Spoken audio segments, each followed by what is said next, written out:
여기 22개 국어에 능통하지만 한국어와 사랑에 빠진 미국 교수님이 있습니다. 그리고 미국의 한국어 마을까지 만들었다고 하는데 과연 어떤 일이 있었는지 사연 들어보겠습니다. 이 내용은 미국인의 사연을 각색 재구성한 것입니다. 구독과 좋아요는 영상 제작에 큰 힘이 됩니다. 감동TV의 오늘의 이야기를 시작해 볼게요. 안녕하세요. 저는 미국 콜롬비아 대학교 언어학과의 알렉스 브라운 교수입니다. 22개 언어를 접하고 8개 언어에 능통하게 된 제 인생에서 가장 특별한 만남은 바로 한글과의 첫 만남이었습니다. 1986년 여름 예일대학교 2학년 시절 저는 중국어 집중 과정을 수강하고 있었죠. 어느 날 도서관에서 공부하던 중 옆자리 한국 유학생이 쓰고 있던 노트를 우연히 보게 되었습니다. 펜 끝에서 흘러나오는 낯선 문자의 기하학적 아름다움에 순간 시선을 뗄 수 없었어요. 호기심에 그 학생에게 무슨 글자인지 물었더니 한글이라고 알려주었습니다. 그 순간 제 인생이 완전히 바뀌게 되리라고는 상상도 못했죠.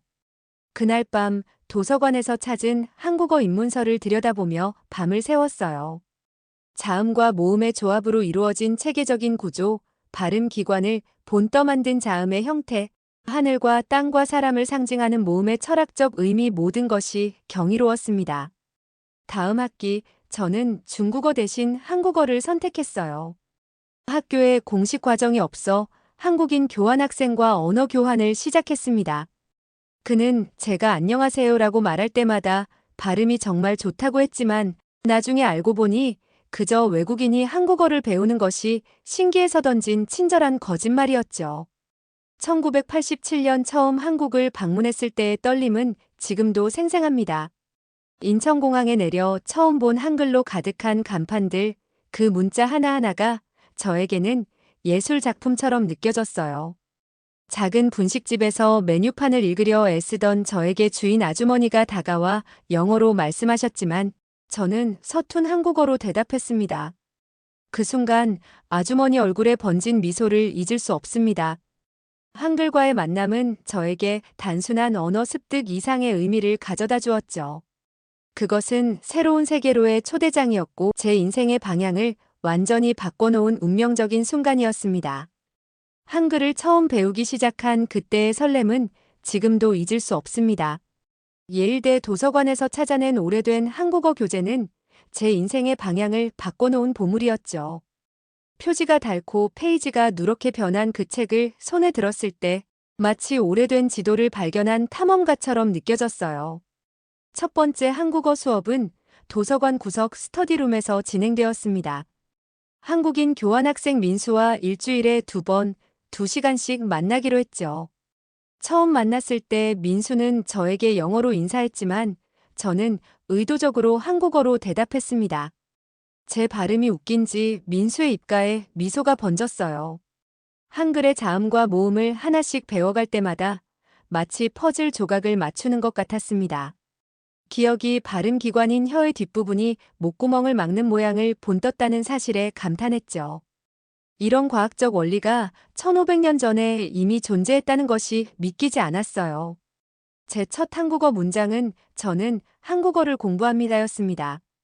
이 간단한 문장을 완성했을 때의 기쁨은 마치 어린아이가 처음 자전거를 타는 것과 같았어요. 민수에게 그 문장을 말했을 때 그는 정말 잘한다며 칭찬했습니다.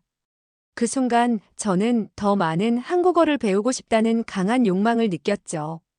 한국어를 더 깊이 이해하기 위해 한국 식당에서 아르바이트를 시작했습니다. 주방에서 설거지를 하며 한국인 요리사들의 대화를 열심히 듣곤 했죠. 식당 주인은 제가 한국어를 배우려 노력하는 모습을 보고 매일 한 가지씩 새로운 단어를 가르쳐 주셨어요. 처음으로 배운 한국 속담은 쉬운 것이 없다였습니다. 그 말이 한국어 학습 여정에 정확히 맞아떨어졌죠. 한글은 제게 단순한 기호가 아니라 살아 숨쉬는 예술이 되었습니다. 매일 밤 자기 전에 한글로 일기를 쓰며 그날의 감정과 생각을 담아내는 연습을 했어요. 서툴지만 진실된 제 마음을 담은 한글 일기는 지금도 소중히 간직하고 있습니다.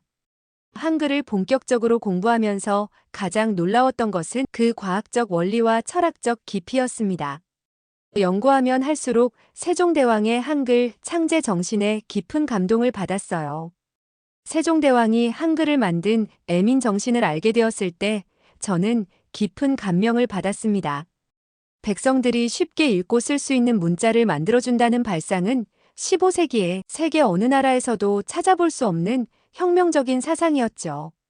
하버드 대학교에서 열린 동아시아 문자 심포지엄에 참석했던 일이 생각납니다.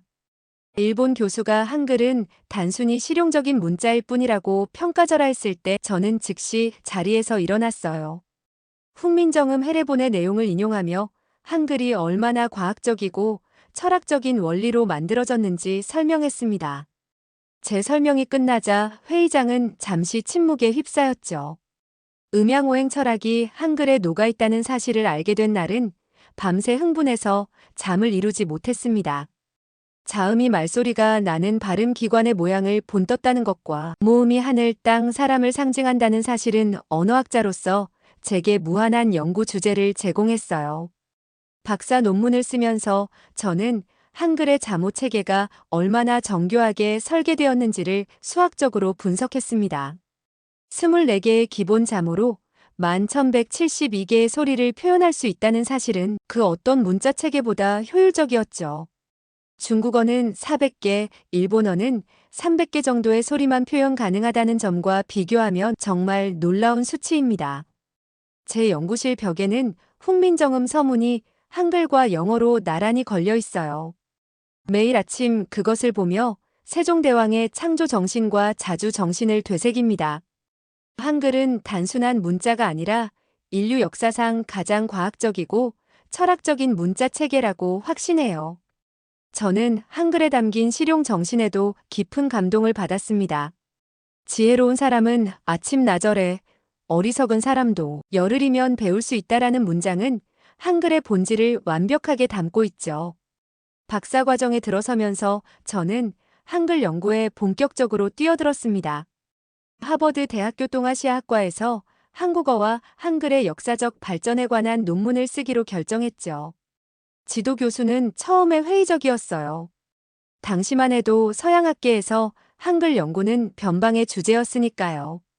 도서관에서 밤을 새우며 자료를 찾던 어느 날 우연히 훈민정음 해례본의 영인본을 발견했습니다. 그 페이지를 넘기는 순간 마치 시간 여행을 하는 듯한 기분이 들었어요. 한 페이지 한 페이지를 읽어내려가며 세종대왕과 집현전 학자들의 치밀한 논리와 과학적 사고에 감탄했습니다.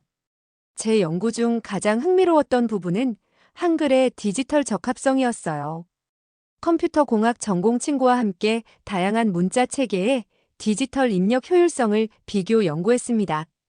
놀랍게도 한글은 로마자와 함께 가장 높은 효율성을 보여주었죠. 특히 스마트폰에서의 입력 속도는 한글이 다른 어떤 문자 체계보다 빨랐습니다. 이 연구 결과를 국제언어학학회에서 발표했을 때 많은 학자들이 관심을 보였어요.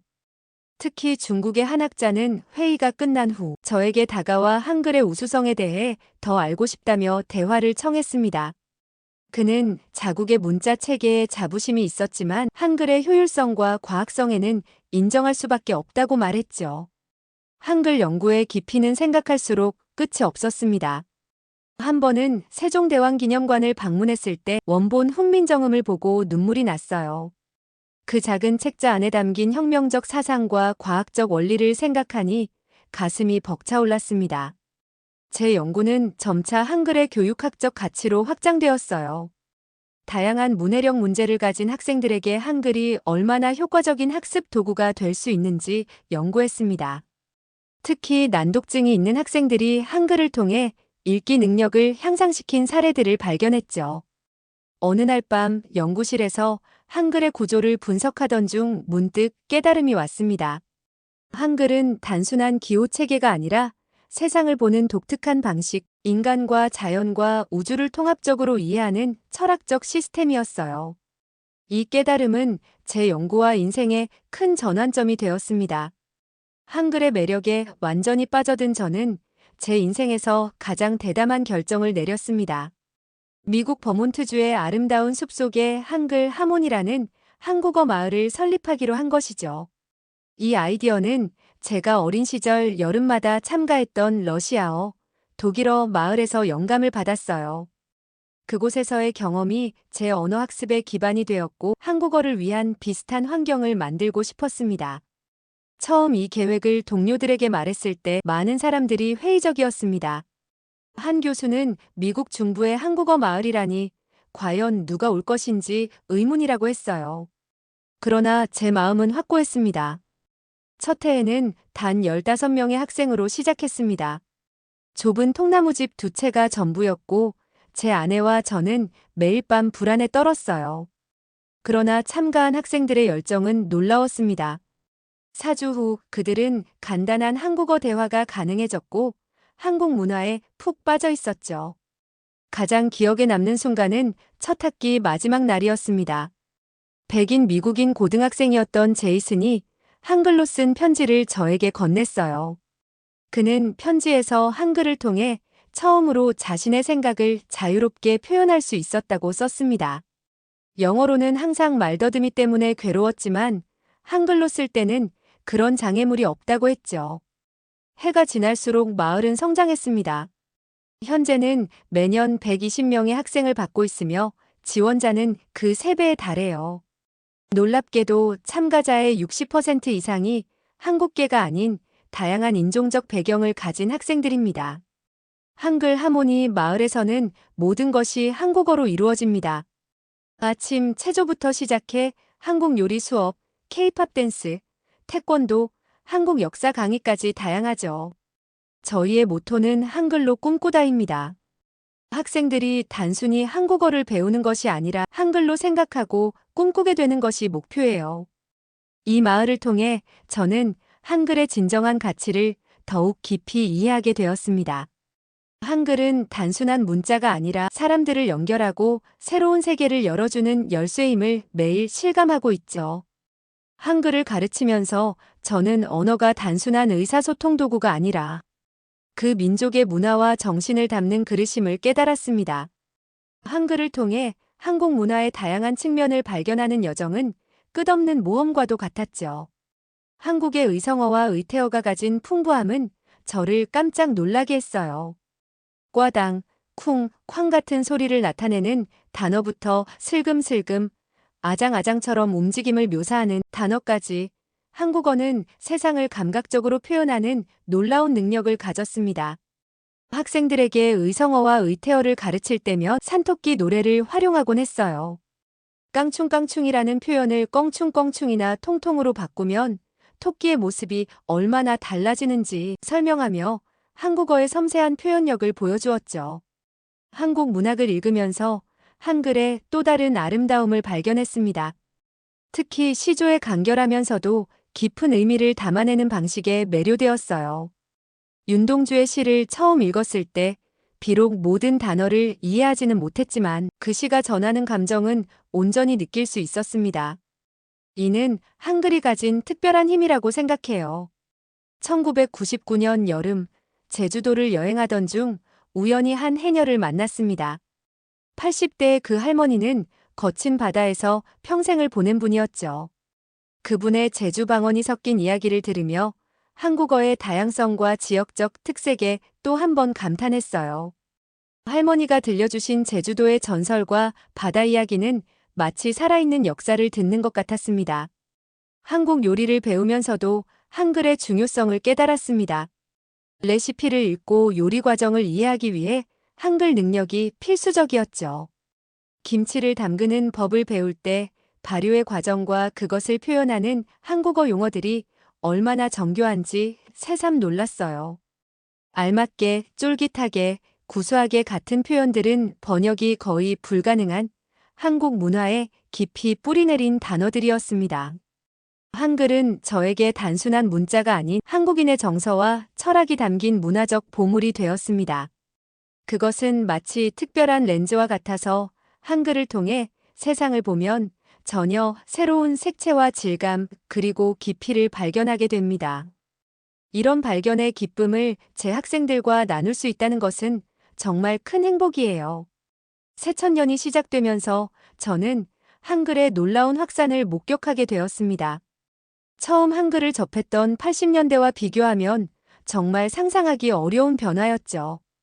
한 번은 파리의 카페에 앉아 있었는데 옆 테이블에 앉은 프랑스 10대들이 한국 아이돌 그룹의 노래 가사를 한글로 쓰고 있는 모습을 보고 깜짝 놀랐어요.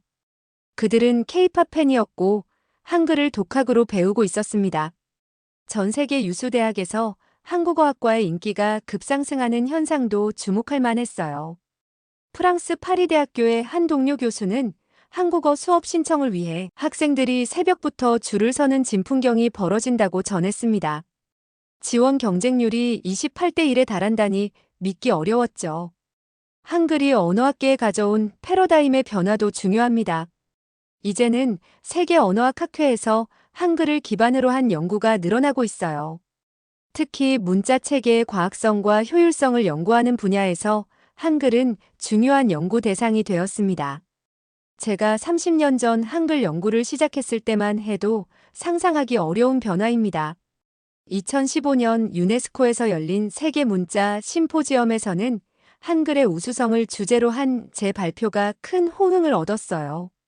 특히 문맹 퇴치와 소수 언어 보존에 한글이 기여할 수 있는 가능성에 많은 학자들이 관심을 보였습니다. 실제로 몽골의 일부 소수 민족들이 자신들의 언어를 표기하기 위해 한글 채택을 검토하고 있다는 소식은 한글의 보편적 가치를 증명하는 사례였죠. 디지털 시대에 한글이 보여주는 적응력도 놀랍습니다. 인공지능 언어 처리 분야에서 한글은 그 구조적 우수성 덕분에 높은 정확도를 보여주고 있어요. 한 연구에 따르면 한글은 자연어 처리에 있어 가장 효율적인 문자 체계 중 하나로 평가받고 있습니다. 한글은 21세기 글로벌 소통의 새로운 대안이 될 수 있다라는 제 주장은 이제 많은 동료 학자들의 공감을 얻고 있습니다. 한글이 가진 과학성과 철학적 깊이 그리고 포용성은 다양한 문화와 언어를 존중하면서도 효율적인 소통을 가능하게 하는 이상적인 문자 체계의 모델이 되고 있죠. 인터넷과 소셜 미디어를 통한 한글의 확산은 마치 한글이 가진 본래의 목적인 널리 이롭게 한다는 정신을 현대적으로 실현하는 듯합니다. 저는 이런 변화를 지켜보면서 깊은 감동과 자부심을 느낍니다. 40년이 넘는 시간을 한글 연구와 교육에 바쳐온 지금 되돌아보면 한글은 단순한 연구 대상이 아닌 제 인생의 동반자였습니다. 그 여정은 때로는 고독하고 어려웠지만 깊은 보람과 기쁨으로 가득했죠. 어느 날 한 학생이 저에게 물었습니다. 왜 이렇게 한글에 평생을 바치게 되었는지 궁금하다고 했어요. 그 질문에 대한 답은 의외로 단순했습니다. 한글은 제게 단순한 문자가 아니라 세상을 바라보는 새로운 렌즈였기 때문이죠. 한글을 통해 저는 언어의 경계를 넘어 다른 문화와 사람들과 진정으로 소통하는 법을 배웠습니다. 제 연구실 벽에 걸린 세종대왕의 초상화를 바라볼 때면 항상 경외감을 느낍니다. 한 사람의 혁신적인 생각이 수백 년이 지난 지금까지도 수많은 사람들의 삶에 영향을 미치고 있다는 사실이 경이롭기 때문이죠. 세종대왕의 애민 정신은 오늘날 우리 모두에게 여전히 중요한 가르침을 주고 있어요. 한글 하모니 마을에서 보낸 20년은 제 인생에서 가장 보람찬 시간이었습니다. 수천 명의 학생들이 한글을 통해 새로운 세계를 발견하는 모습을 지켜보는 것은 언어 교육자로서 최고의 보상이었죠. 특히 언어 장애를 가진 학생들이 한글을 통해 자신감을 찾아가는 모습은 가장 감동적인 경험이었습니다. 이제 저는 한글의 보편적 가치에 더욱 주목하고 있어요. 한글은 단순히 한국인만을 위한 문자가 아니라 전 인류가 공유할 수 있는 문화유산입니다. 문맹 퇴치와 소수 언어 보존, 다문화 소통 등 현대 사회의 중요한 과제들에 한글이 기여할 수 있는 잠재력은 무한하다고 생각해요. 70이 넘은 나이에도 저는 여전히 매일 아침 한글로 일기를 씁니다. 그것은 단순한 습관이 아니라 제 영혼의 일부가 되었죠. 한글의 아름다운 모양과 과학적 원리 그리고 그 속에 담긴 철학은 늘 새로운 영감을 줍니다. 한글과 함께한 여정은 제 인생 최고의 선택이었습니다. 그것은 저에게 학문적 성취를 넘어 삶의 깊은 의미와 기쁨을 가져다 주었어요. 저는 남은 생에도 한글의 아름다움과 가치를 세상에 알리는데 헌신하고 싶습니다. 여러분도 언젠가 한글의 매력에 빠져보시길 진심으로 권해드립니다. 그것은 새로운 세계를 여는 열쇠가 될 것입니다. 최근에는 한글을 활용한 국제 문해력 프로젝트를 시작했어요. 개발도상국의 문맹 퇴치를 위해 한글의 원리를 적용한 교육 방법을 개발하는 일입니다. 세종대왕의 애민 정신을 이어받아 글을 몰라 어려움을 겪는 세계 각국의 사람들에게 도움을 주고 싶다는 소망이 있기 때문이죠. 가끔 사람들이 묻습니다. 브라운 교수님, 한글 외에 다른 21개 언어도 연구하셨는데 왜 하필 한글에 이렇게 빠지셨나요? 그럴 때마다 저는 미소 지으며 대답합니다. 한글은 단순한 문자가 아니라 인류의 지혜와 철학, 과학과 예술이 완벽하게 조화를 이룬 걸작이기 때문이라고요. 그 안에는 인간에 대한 사랑과 배려, 그리고 더 나은 세상을 향한 꿈이 담겨 있습니다. 이것이 바로 제가 한글에 평생을 바치게 된 이유입니다. 그리고 앞으로도 계속해서 한글의 아름다움을 세상에 전하는 여정을 이어나갈 것입니다. 저의 이야기는 여기까지입니다. 여러분, 알렉스 브라운 교수의 이야기 어떻게 보셨나요? 한글의 우수성과 과학적 원리를 발견하고 이를 통해 한국 문화에 대한 인식이 긍정적으로 변화하는 과정이 감동적이었습니다. 세종대왕님이 창제한 한글은 단순한 문자가 아닌 과학과 철학이 담긴 인류의 보물입니다.